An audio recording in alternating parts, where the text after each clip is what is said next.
Zweig Group invites all AEC industry leaders to the 2024 AEC Small Business and Entrepreneurship Forum, the premier event for small firms in the AEC sector. Experience innovative strategies and insights on May 21st, crafted by Zweig Group's industry experts. Engage in keynotes and interactive sessions focused on recruitment, retention, and business growth. Join Zweig Group for this unique networking opportunity and take your business to new heights. Secure your spot today and be part of the AEC industry's future. Visit zweiggroup.com for more information. The Zweig Group team looks forward to welcoming you.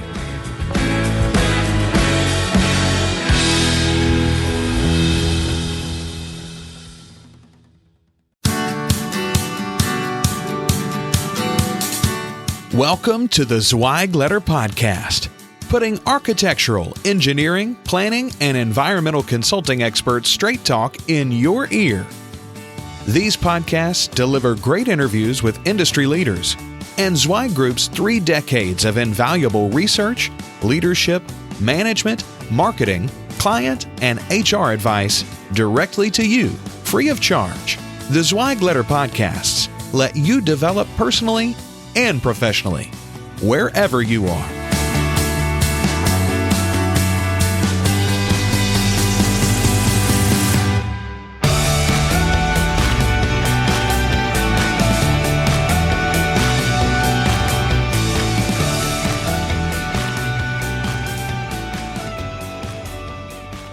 Hey folks, and welcome to another episode of the Zweig Letter Podcast. I'm your host, Randy Wilburn, and guess what? He's back. Mark Zweig is here with us today, and I finally had a chance to corral him for a few podcast episodes, and today we're going to talk about an issue that he has brought up several times before. He's written about it over and over again, and I don't think there's anybody more qualified to talk about reducing the stress of travel than Mark. I know in the past he has spent time flying back and forth from Boston to California on a weekly basis. He's been there, done that, seen everything change, including the drastic change with regard to security after 9/11. And Mark certainly has a lot of ideas and a lot of insight in this area, especially for you young up-and-coming designers, architects, engineers that are starting to get on the road for your firm. You know, how do you make travel work? How do you kind of keep the balance going, maintain things while maintaining your home life, et cetera? But Mark has some. He wrote an article recently in the February 19th issue of the Zweig Letter publication, which he talked about reducing the stress of travel. And so, Mark, we're so glad to have you on today, and I'd love for you to enlighten our listening audience about some of the tips and tricks of getting the most out of traveling and how to be more efficient about that process. I don't know if I can tell you how to get the most out of it, but I can tell you how to be efficient and make it less stressful. Well, that's cool. Well, we'll take that. So there were a couple of things that you mentioned that really, in your mind, are practices that you try to initiate every time you do travel. One of the things you said right away was eat before you get on the plane, and the importance of that. Yeah, absolutely. Because you never know. You could have delays. You could sit out there on the tarmac for 3 hours. Anything can happen. Any delay then makes your connection difficult, which means you probably won't be able to eat. Keeps you from being cranky. Yeah. Yeah. So. And I think also, just as a good reminder, it's always good to buy a bottle of water to take on your trip with you, because you can get really dehydrated on those planes. Oh, yeah. And certainly you want to do that after you clear security, because otherwise they will just take it and throw out your brand new bottle of Dasani, which nobody wants to have happen. So, no. Or even better yet, it could be Fiji water. Yeah, exactly, which is even more expensive than Dasani. So, Fiji water, by the way, is the water of choice for Mark Zweig. So if you're ever with him, and invite him to have a crisp, cold bottle of Fiji water, and I'm sure he'll take you up on that. So, how about just the technology that you use when you travel? I know you mentioned kind of getting the airline app that can kind of help you when you run into delays and stuff. But how do you use your airline application? Oh, yeah. I mean, you've got to have all the airline apps, and it tells you if the gates change or you're delayed or where your baggage is. It's crazy not to do that. You can get your check-in online easily. You got to have it. I mean, it's a piece of cake. Yeah. But I think more importantly is have plenty of batteries. For your cell phone or your laptop. Right. I'm big on the auxiliary batteries. Yeah. Because you never know. It's so difficult. It's getting easier to charge now. Right. More planes have charging ports. Yeah. But what I found is those USB ports are barely charge your stuff. They're super weak. They are. If your cord will even stay in there, because a lot of times they're so worn out that as soon as you plug your cord in, it just falls out. The AC ones are terrible. Yeah. They're always worn out. Yeah. And that's a huge problem. I was going to mention that. Yeah. So I'm always like spreading out my little tongs so they fit in there. Right. Reaching down and holding it. I'd rather just have really good batteries. Yeah. They don't cost that much. You can get one for $50 that'll really do a great job for anything all day. Yeah, absolutely. And for those of you listening, when Mark's referring to those rechargeable batteries that are really beneficial to have, you can find them on Amazon in a variety of prices, a variety of sizes, and a lot of them will recharge your smartphone 2, 3, even sometimes 4 times in a day. And you never have to physically find an electrical outlet. Which is what I need to make it through the whole day. Exactly. I can burn through that entire battery and 100% charge on my phone in one day. Yeah. You do qualify as a power user of your phone. So you need that. So yeah, no, that's awesome. You also mentioned something else. And I know for us living out here in the hinterlands of the great state of Arkansas, taking the first flight out of Dodge in the morning is always a good idea. I think it's a good idea no matter where you are. Yeah. Because if there are delays, you've got a chance to still get there. Yeah. And, if things are in trouble, if there are weather problems, whatever, those things just build up throughout the day. They just get worse and worse. Yeah. And you'll have more options the sooner you leave. Yeah, absolutely. Absolutely. So how about on the plane? I mean, in terms of kind of I've traveled with you numerous times, but I know that you mentioned that, trying to get your seats in advance is a big help, in terms of that. But any specifics about seats and seating arrangements when you're traveling?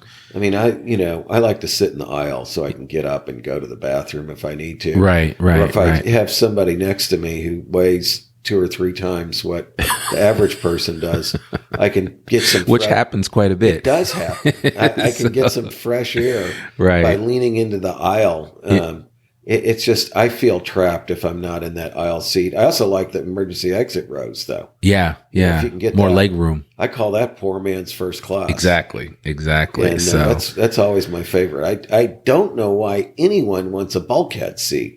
I think a bulkhead is the worst seat because you have nowhere to go with your stuff. Yeah. If you're not on that plane first, which is another thing I like to do. Yeah. So I know I've got overhead storage. Where do you put your stuff? Yeah. Bulkhead. And you bring up a good point. And certainly I do know that a lot of times, depending on the airline that you're flying, a lot of times the flight attendants will be helpful to help those that are flying bulkhead to find a place for their items. And especially if it's the bulkhead that separates first class from economy, a lot of times there's usually room in the overhead bins in first class. So they'll take your items and put them up there, which is nice. If you're lucky. So you may not go first class, but your bags will. So, Or they put them behind you and then you have to wait till every single person leaves the plane. And then you get your stuff, which takes another extra 10 minutes to empty that plane. And that could be the 10 minutes you need to make your connection. Right. So you have to kind of stay on that. So there are a number of strategic things that you need to be thinking about when booking your travel, getting seats close to the front, making sure that you can get on early, which is something that Mark alluded to. And for those of you that may not have airline status, if you're not a medallion member with Delta or one of the other programs that American or United offers, there are other ways for you to get status to get on the plane early. Certainly, if you have served in the military, whenever they call in for either active duty or people that have served in the military, a lot of times they're letting those individuals board first, which is helpful because it gives you space in the overhead bins. The other thing that you can do is to get an affinity credit card, which will provide you with that ability to board early as well. I know with, like, for example, Delta has a partnership with American Express as an example. And with that American Express partnership, if I didn't have status with Delta, I could use my Delta Amex card, book my travel, and I would automatically get Sky privileges, which would allow me to board after first class. So yeah, it helps. I mean, every little bit helps. It does. You want to try not to do the gate check thing because, or leave your bag at the on the jetway, so you pick it up in a long ass line. I feel so bad for all those people that have to do that. Me too. So it's like, I don't want to do that. I'm going to pack light, man. Yeah. I want to not be waiting around for my bag. Yeah. And speaking of which, and that kind of goes to my next thing is it's always helpful to dress in layers, even if you're going from a warm destination to a cold destination or from a cold destination to a warm destination. It gets cold on those planes. It gets drafty, and you may not want to put a airplane blanket on you that has been used by 50 million other people with all of the germs and everything that are just traveling around. Sometimes it's just better to put on an extra layer when you travel, and you'll find it's just much more comfortable for you. And that goes into also packing. The biggest mistake that I see, and even I see some business travelers, I know, Mark, you're not a big fan of the rollerboard luggage. And I know you like to travel kind of like with a soft side case that can easily fit in the overhead. Yes. But that's been, you've practiced that for years, right? I mean, yeah. So I roll my shirts up, by the way. And right. They come out fine. Yeah. And then when you get wherever you're getting, if you have any wrinkles, hang them on that hook on the back of the bathroom door, turn the shower on hot, steam them out. For 20 minutes, you're good to go. Man, yeah. You don't even need 20 minutes. There are a ton of tricks that you can employ when it comes to travel that will allow you to literally pack like you're going on a safari and jam everything into a small bag and then come out with all your stuff looking like $1 million. What I will do for this particular episode in our show notes is I'm going to provide a couple of YouTube videos from some expert packers that show individuals how to pack properly, because I think there is an art to it. I just laugh when I see people get on the plane with all this crap, and I'm like, where are you going with this? It's the worst. So, trust me when I say this, especially for business travelers, less is more. You can't, you cannot, try to have an outfit for everything. And I'm always amazed that when I look at people like Jamie Claire Kaiser, our director of consulting, who's always on the road. And if you saw what she travels with, it's like, man, she's basically carrying nothing, but she puts it so well together, and she always looks like $1 million no matter where she goes. Yep. And so there is certainly an art to it. And for those of you that are just starting to hit the road now and early on in your career, you can do it. Trust me when I say this, it's not that difficult. And we will provide some additional resources and information and video in the show notes so that you can see that.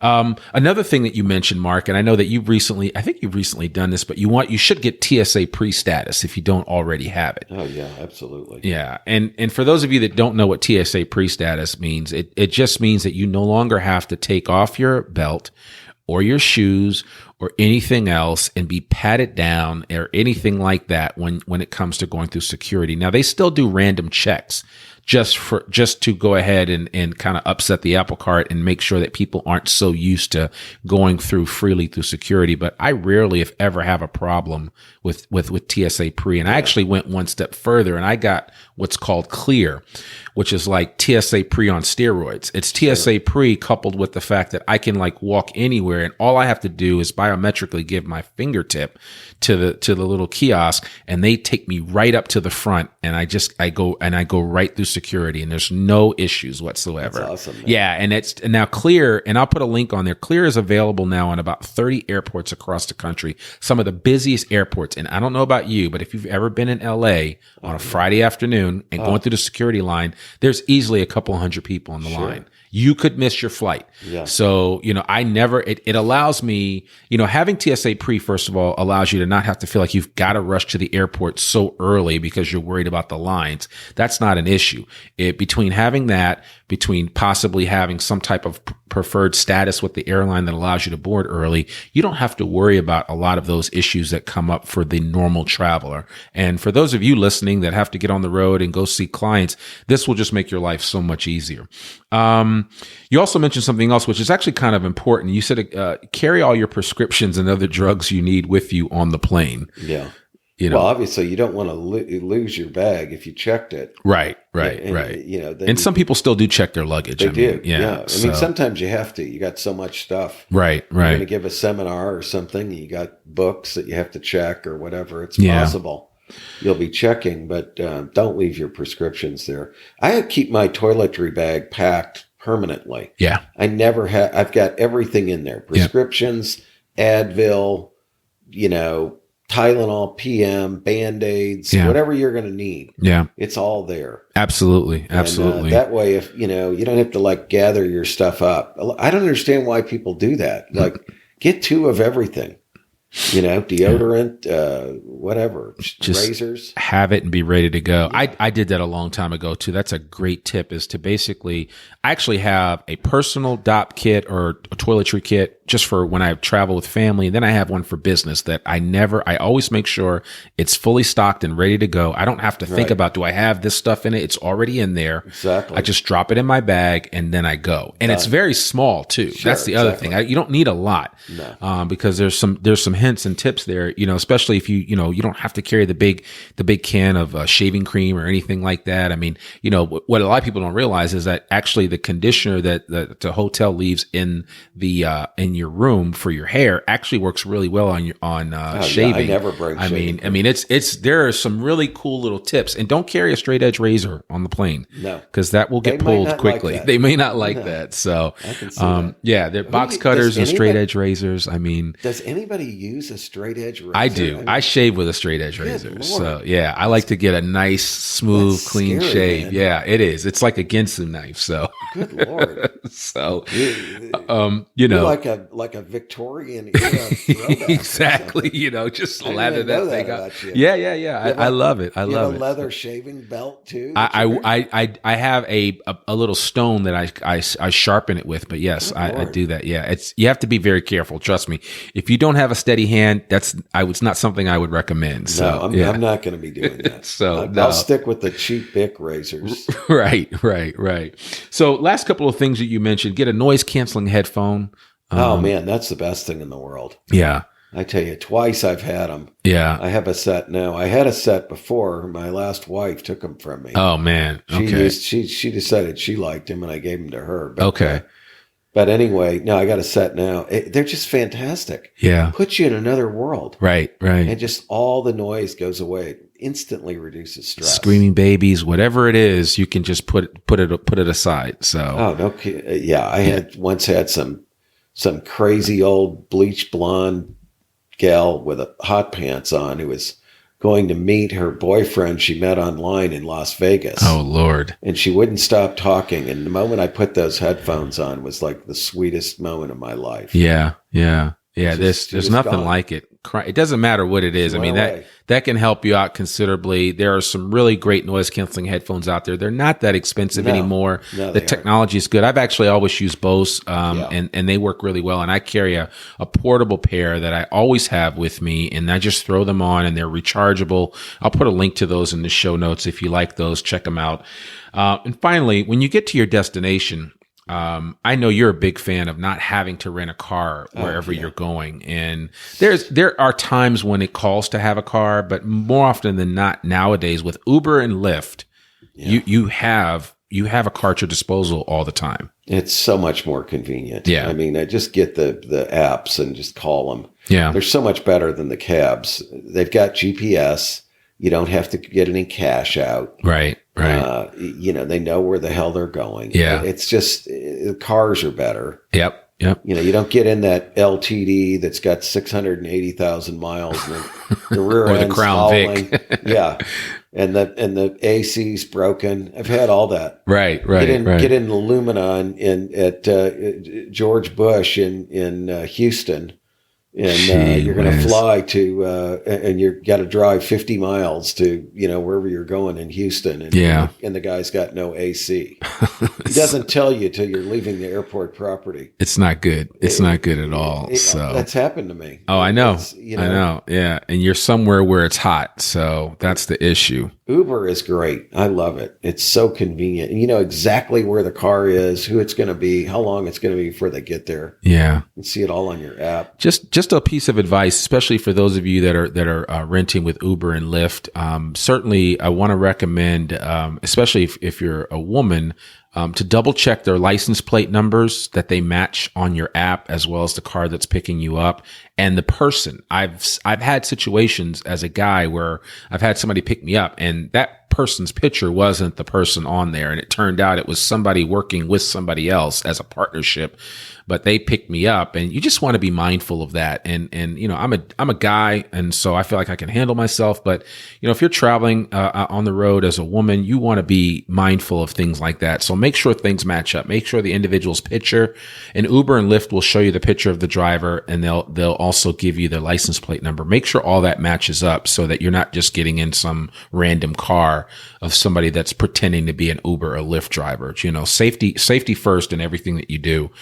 We certainly want to encourage you to do that. But those are just some of the tips that Mr. Zweig had to share with us today. And Mark, we certainly appreciate you, taking time out and sharing some of your best practices when it comes to travel. 38 years doing this. You're not, this is not your first rodeo. So we appreciate that.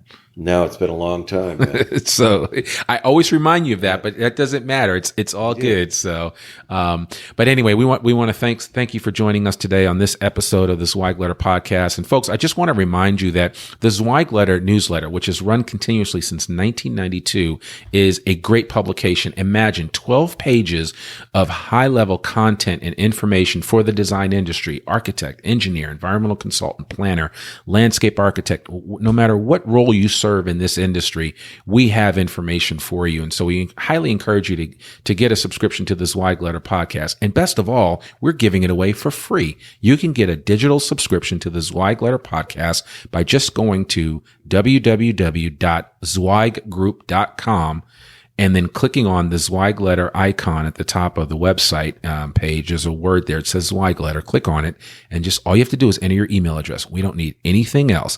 And you'll get every Monday morning, fresh, hot off the presses, a brand new edition of the Zweig Letter. You'll love it. It's perfect. So, you can't beat it. And it's free. It's free. You can't even say that about the Krispy Kreme donuts that are fresh. They're not free. They're not free. No, they aren't free. This is free and it's fresh. Yes, exactly. And Mark writes a letter, Mark writes an article every week. He has some new insight. And so what we try to do on this podcast is to share some of that insight with you. And so that Reducing the Stress of Travel was an article from a recent Zweig letter. And that's the kind of quality information that you get from Mr. Zweig and from the rest of the contributors to the Zweig letter. And so certainly I would encourage you to check it out. And I know that our managing editor, Richard Massey, would greatly appreciate having you do that, because he's very proud of this newsletter and the time and effort that he puts into it. It's second to none. So thank you so much for considering that. And also just want to remind you guys, you can download and listen to back issues of the Zweig Letter podcast. We have over 100 episodes now on iTunes, Stitcher, SoundCloud, Google Play, wherever you find or wherever you get your podcast, your preferred podcast tool, you can download the Zweig Letter podcast. And just also give us a review. Let us know what you think about the podcast, what works for you, what doesn't work. Any thoughts or feedback that you have, we would love to hear from you, and share it with your colleagues and coworkers. Remember, sharing is caring. Listen, I'm your host, Randy Wilburn, and I was here today with none other than our own Mark Zweig, chairman of Zweig Group. We really appreciate you guys. And just remember, we exist to make you more successful. We hope you have a wonderful day, and we'll talk to you next week. Bye for now. Thanks for tuning in to this Zweig Letter podcast episode. If you want more wisdom and inspiration, in addition to information about M&A, strategic planning, HR, and marketing your firm, subscribe now to the digital version of the Zweig Letter free of charge. Just visit thezweigletter.com/subscribe and leave your email address. Your free subscription will begin immediately.